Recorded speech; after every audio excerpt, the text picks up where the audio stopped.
Detalhe, aqui eu não vou ter tela de login, tá? Igual nós temos aqui, porque eu já entro direto no simulador. Então fiz login, a senha DO minúsculo. Aqui a gente cadastra o paciente. Tá? Antes vamos ver as 4 abas aqui. Primeira aba, a tela de login do paciente e cadastro do procedimento. Segunda tela, para construção da tomografia ou ressonância. Tá? Se a gente fizer tomografia, tem que gravar os arquivos no formato DICOM, num CD. E se for uma ressonância magnética, vai estar em VTK. E aí você introduz o CD, faz a leitura e faz a construção. Depois eu mostro para vocês como que faz aqui a construção. Channel Setup, nós já vimos ontem, é a configuração e endereçamento de todos os catéteres, tá? E configuração do sistema para detecção. E por último, a aba do Mapping, que é todo o sistema de mapeamento aqui no geral. Então, para começar, a gente cadastra um paciente. Vou botar aqui ID, hoje é dia 7/1/2025. Data de nascimento, sempre começando ano, mês e dia. Tá? Não tenho a data de nascimento correta do paciente, mas tenho a idade. Então posso botar lá que ele tem 58 anos. Quando eu clico aqui, ele muda o ano. Ele já calcula e muda o ano de nascimento. Vou botar aqui 15 anos, nasceu em 2010. Ok? Aí fiz o cadastro, clica em New. O que estava azul e editável passa para cinza. E aí nós vamos cadastrar o procedimento. Coloca aqui o tipo de procedimento que vai fazer. Uma TAC atrial. Dr. Jaime. E data do procedimento já está na data do dia, não existe outra possibilidade. Clicamos em New Study. Escolhemos sempre a opção aqui Default e Load. Então eu já tenho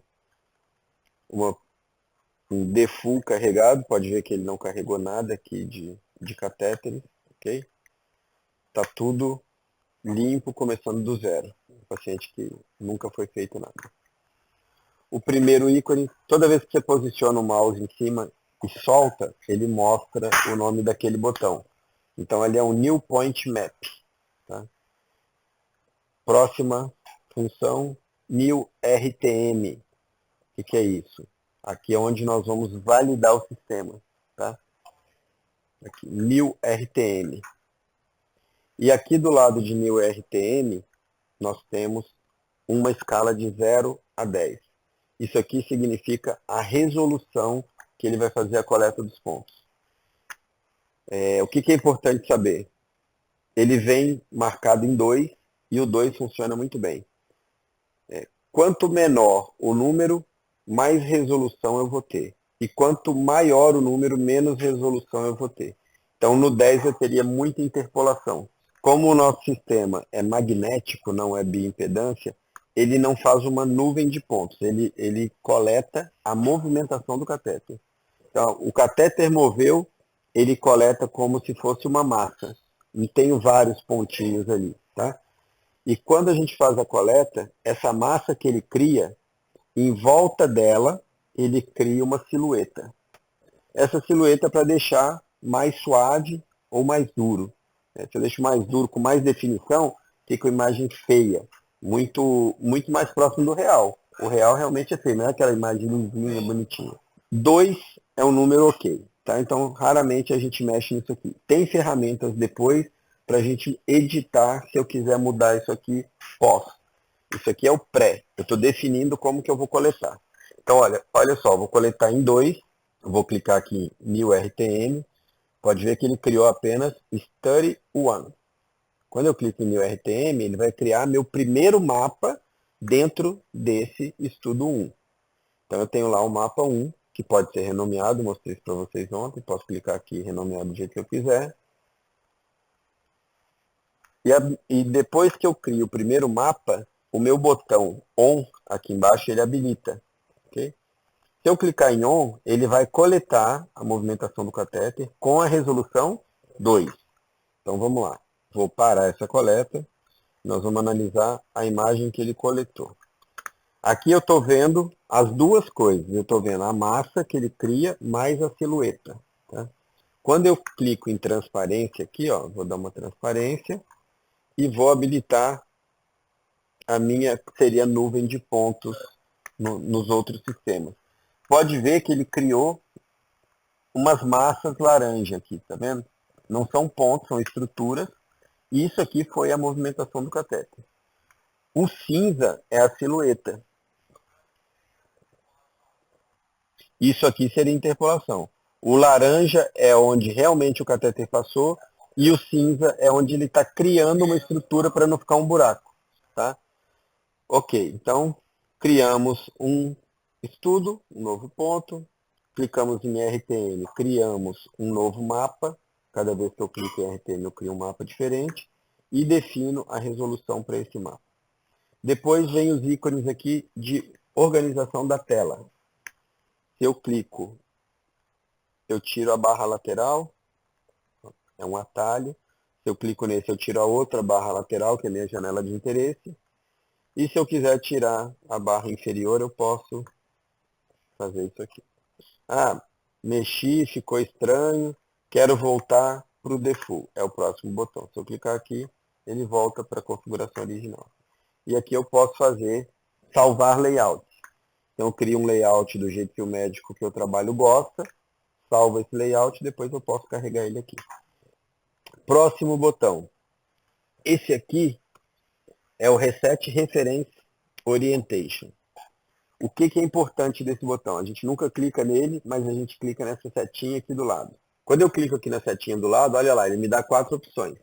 A referência na PIU, na EPU e nessas outras duas aqui, que é seio coronário e laço ou circular. Eu sempre vou optar pela EPU Mode. Tá? O que muda nisso aqui? Olha que quando eu clico aqui, eu estou vendo só um botão, um patch, tá vendo? Quando eu seto EPU Mode, ele vai mudar para 3 patches. Depois a gente vai simular isso na prática. Mas o que muda é que se eu não utilizar isso aqui, eu estou usando um patch só, um eixo magnético só. Quando eu habilito esse botão aqui, para EPU Mode, eu estou usando 3 eixos magnéticos. Ele não vem selecionado nada. Se eu não lembrar de fazer isso aqui, faço o caso do mesmo jeito. Mas eu estou usando um eixo magnético só. Os 2 patches das costas ele ignora. Para eu utilizar os 2 patches das costas, eu tenho que habilitar essa opção aqui. Se o paciente mexer, a gente consegue reposicionar. Tá? Se eu tiver um eixo só, eu vou reposicionar por um eixo. Pode ser que eu esteja posicionando num eixo X, Y ou Z, mas no outro não. Se eu tenho 3 eixos fazendo um triângulo, fica... Próximo botão, Point Tag e Type. Ok? Point Tag e Type. Se eu clico aqui, ele me abre um menu com todas as tags que eu posso criar no sistema, tá? Que já estão pré-definidas. Tag de ablação, RIS, local de estimulação, duplo potencial, sinal fragmentado, cicatriz e location only, que é um ponto local. Nesse menu aqui eu consigo editar essas tags. Então, por exemplo, eu clico aqui em Setup, eu posso editar a cor dessa tag aqui, por exemplo. Toda vez que for RIS, eu quero que o RIS seja laranja, não amarelo. Eu quero que, se eu pegar um ponto qualquer, a cor dele seja azul. Eu posso editar isso aqui. Posso editar o tamanho dessas tags. Eles vêm em 4 milímetros, eu posso botar quanto eu quiser. Tá? Até 10 milímetros. Para ablação, eu recomendo sempre manter em 5 milímetros. Não vem, você tem que fazer isso toda vez que entra, mudar para 5. Se você não lembrar, vai marcar os pontinhos com 4, não tem problema nenhum. Se você lembrar, o ponto vai ficar com 5 milímetros. É mais próximo da realidade do que 4 milímetros. Ah, esse aqui. É como se fosse um alvinho ali, né? Uma tag.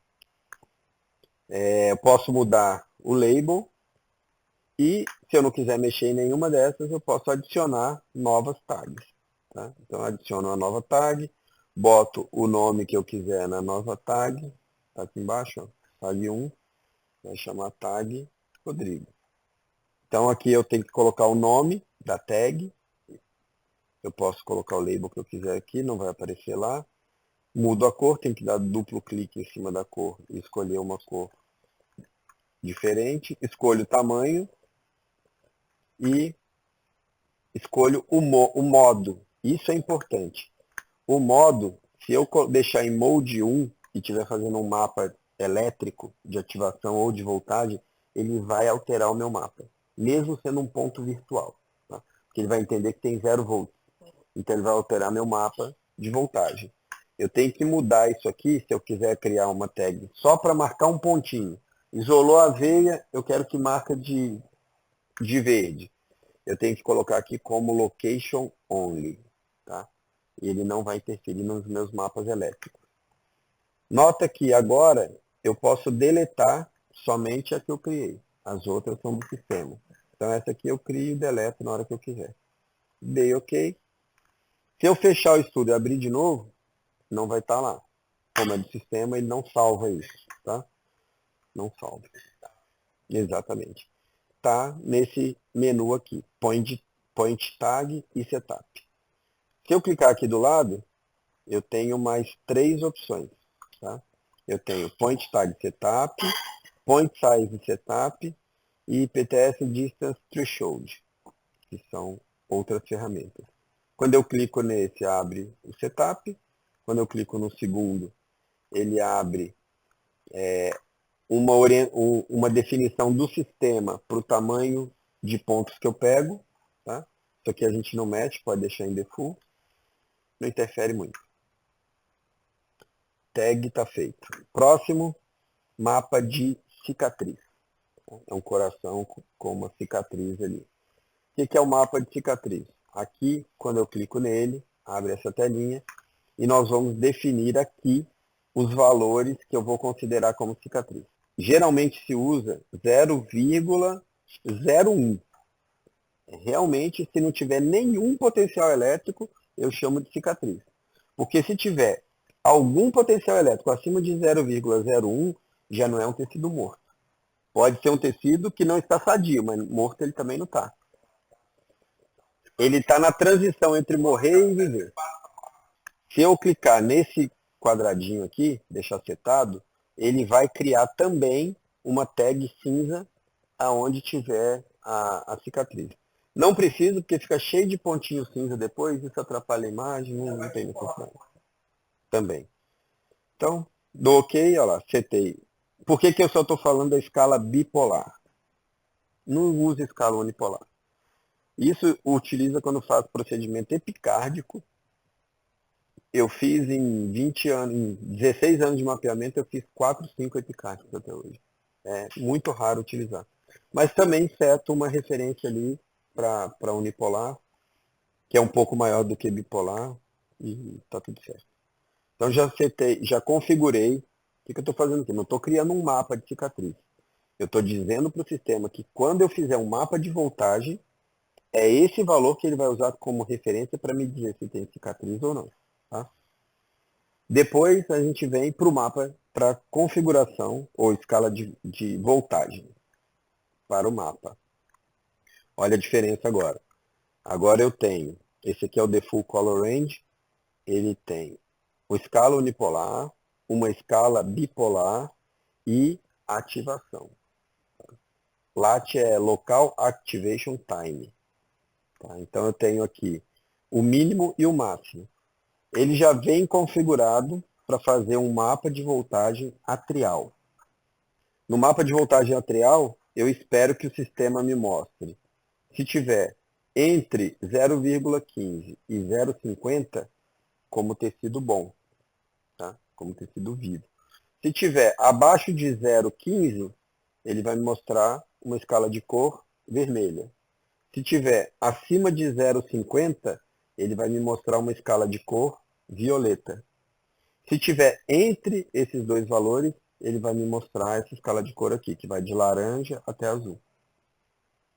Então, no mapa de voltagem, vocês vão ver que vai ter zonas violeta, vai ter zonas vermelhas e vai ter a transição entre as duas, entre o vermelho e o violeta, que é esse arco-íris aqui. Para o átrio, ok, já está setado aqui. Para o ventrículo, a gente muda um pouquinho esses valores. Eu uso para o ventrículo 0,5 e 1,5. 1,5. Você encontra facilmente mais que 1,5 volt no ventrículo, 1 milivolt e meio. Aqui você vê a barrinha, essa mesma barra de cores aqui, ela está ali, tá vendo? E se chama The Full Color Range. Isso é um mapa de voltagem? Não. Isso é uma escala de cores que ele vai tomar para o mapa de voltagem. Okay? Depois tem uma tecla Playback. Tá? Tecla Playback, quando eu tiver um mapa de ativação, eu clico em Playback e ele vai dar play ali para mim. Propagation. Próxima tecla. O que é Propagation? Fizemos um mapa de ativação e eu quero fazer a propagação. Eu falei para vocês que todo ponto que a gente coleta tem informação de ativação, né? Que é o tempo que ele demora para percorrer uma distância. Quando eu faço um mapa de ativação, eu venho aqui, dou play, e ele vai pegar, de acordo com a minha escala lá, com a minha referência, o que vem primeiro e o que vem por último. E ele vai fazer uma animação desses pontos. Você vai ver a onda propagando de acordo com o que eu coletei. Tá? A gente usa para isso. E aqui eu posso aumentar a largura da onda que ele vai propagar e a velocidade que ele vai fazer a propagação. Próxima tecla, isso aqui a gente não se usa, Trigger Mode. Essa tecla aqui a gente não usa, que é o Trigger Mode. Aqui nós temos o Catheter Shape, que é o corpo do catéter. Okay? Vocês podem ver aqui que a gente não está vendo só os 4 eletrodos da ponta do catéter. Ele está em movimento aí, mas a gente vê os 4 eletrodos e parte do corpo. Okay? Quando eu clico aqui, eu posso ajustar o quanto do corpo eu quero ver. O máximo é 10, é esse tamanho aí, e tá legal. Mas eu posso diminuir isso, ó. Olha lá. E agora eu estou vendo só os polos do catéter, tá vendo? Praticamente. Então vai de 0 a 10, já fica em 10 ali. Se eu clicar aqui, ele some o corpo do catéter automático. Aqui eu ajusto, aqui eu mostro ou escondo o corpo do catéter. Printer, quando eu clico aqui em Printer, ele vai procurar uma impressora e vai imprimir. Eu posso nomear esse arquivo. Vou colocar aqui mapa de voltagem. Ok. Ele vai imprimir. Ele vai fazer várias impressões aqui, porque não está configurado. O de vocês eu já configurei ontem, que é, ó, ele fez vários prints aqui. Vamos ver. Ele fez print do sinal do polígrafo, da tela inteira, e o primeiro, só de uma das janelas. Tá vendo? Então clicou ali, ele já cria isso aqui para você. No final você pega isso, joga no pendrive, entrega para o médico, ou bota ali e imprime. Claro que se eu for imprimir, eu vou mudar o fundo para branco. Né? Então antes de clicar lá em print, você vem aqui, muda o fundo para branco, opa, white, coloco a tela numa posição legal, ó, escondo aqui, escondo aqui, e agora eu clico em print, vamos ver o que vai acontecer. Até isso é mais fácil. Ó, agora se eu, ele vai me mostrar, ele mostrando pra gente ver como é que ficou aqui.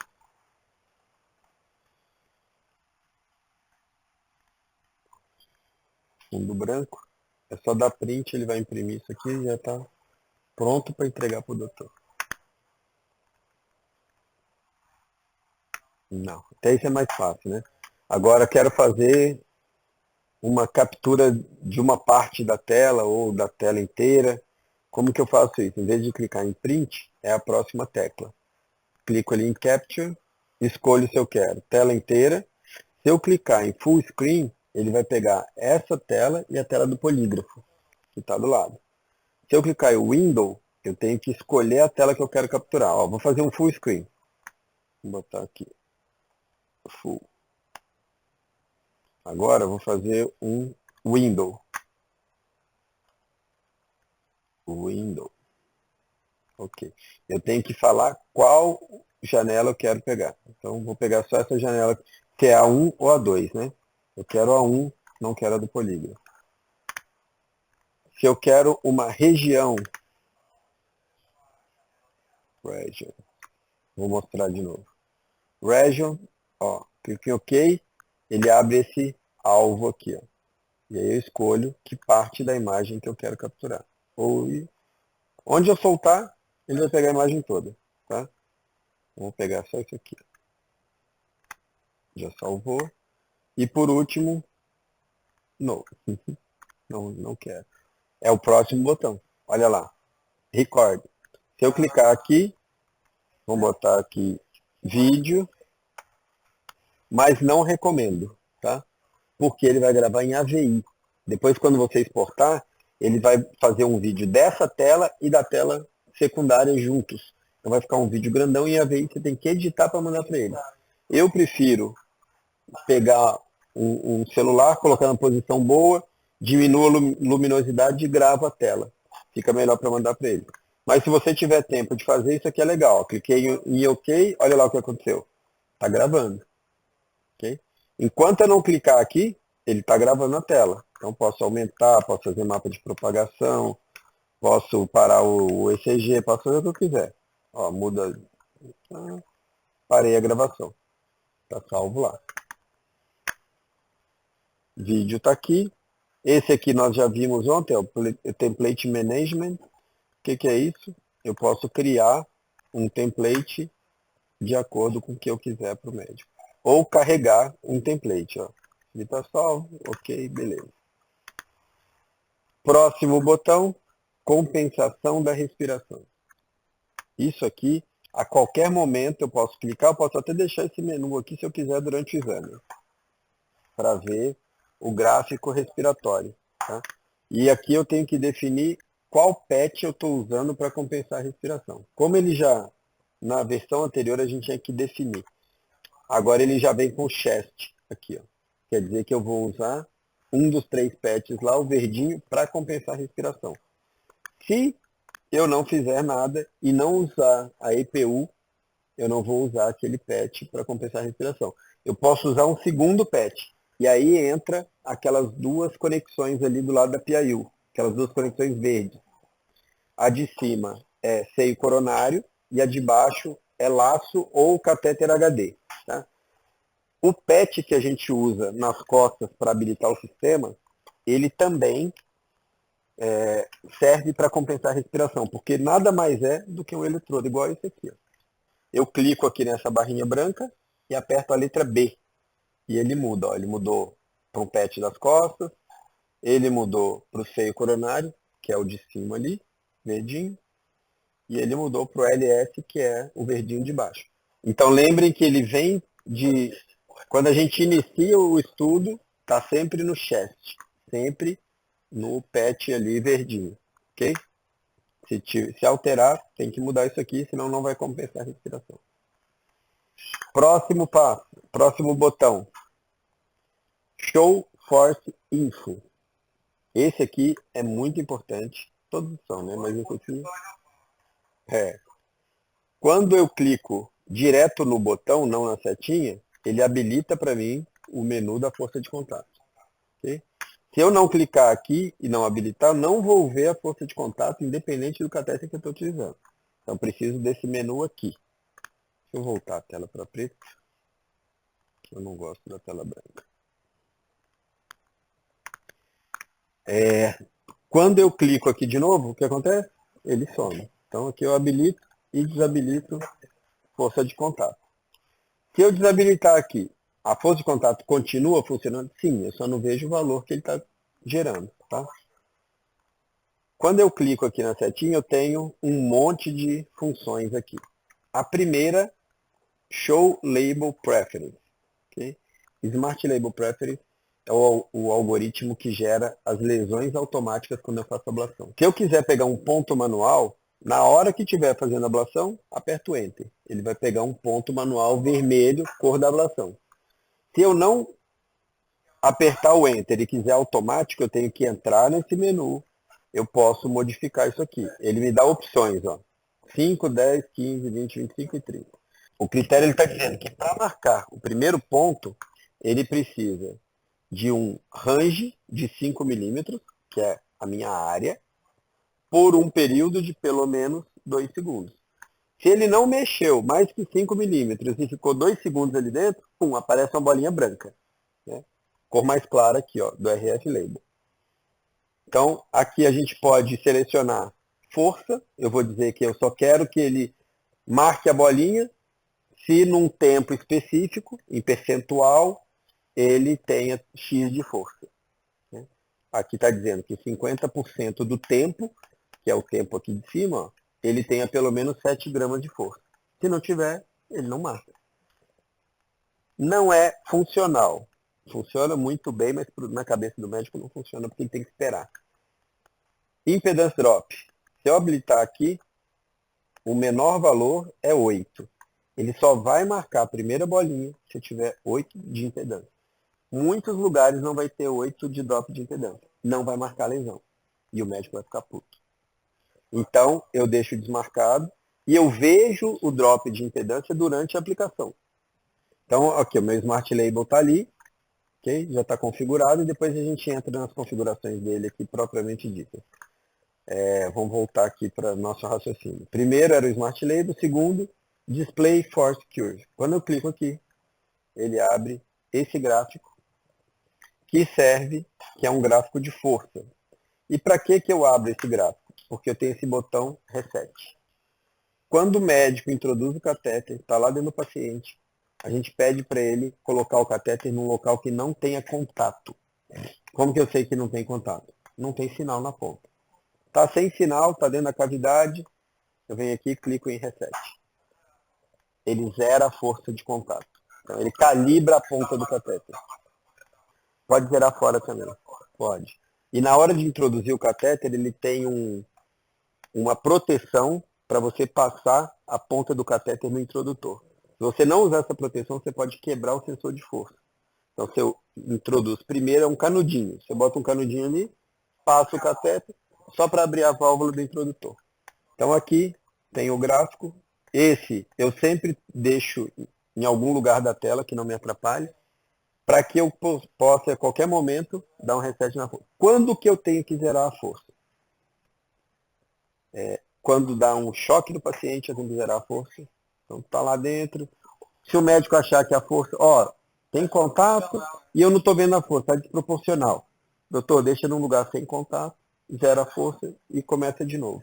E eu gosto muito, antes dele introduzir o catéter, zera a força, fora do paciente, e pede para ele encostar na mão, para ele ver esse número aqui mudando. Eu quero que ele veja que na hora que ele faz força, marca a força de contato. É muito preciso. Eu tenho também nesse botão aqui, olha só, um botão de configurações. Quando eu clico nesse botão de configurações, eu posso alterar os valores que eu tenho aqui na minha curva de força, tá? 5 e 20. Se o médico gosta de parâmetros 10 e 30, eu venho aqui e mudo 10 e 30.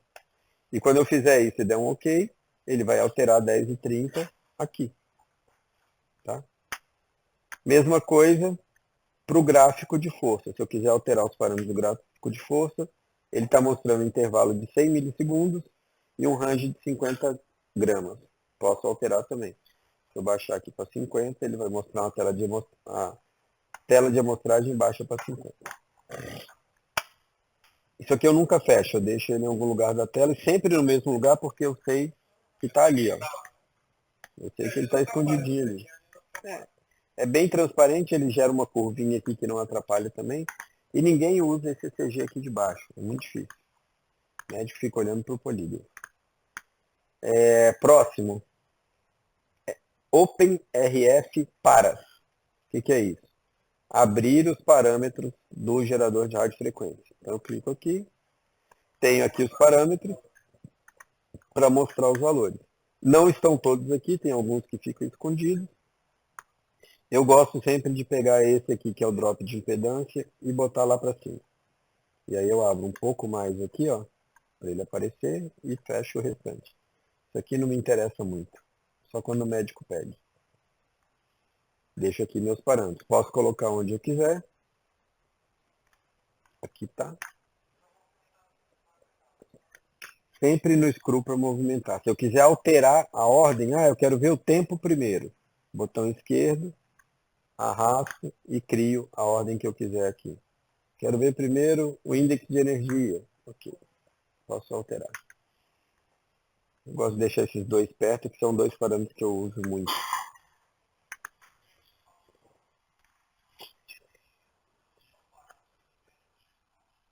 Sim. Isso é o que se fala em congresso sobre fibrilação atrial. A maioria se baseia hoje no índice de energia. Antigamente, deixar para gravar hora.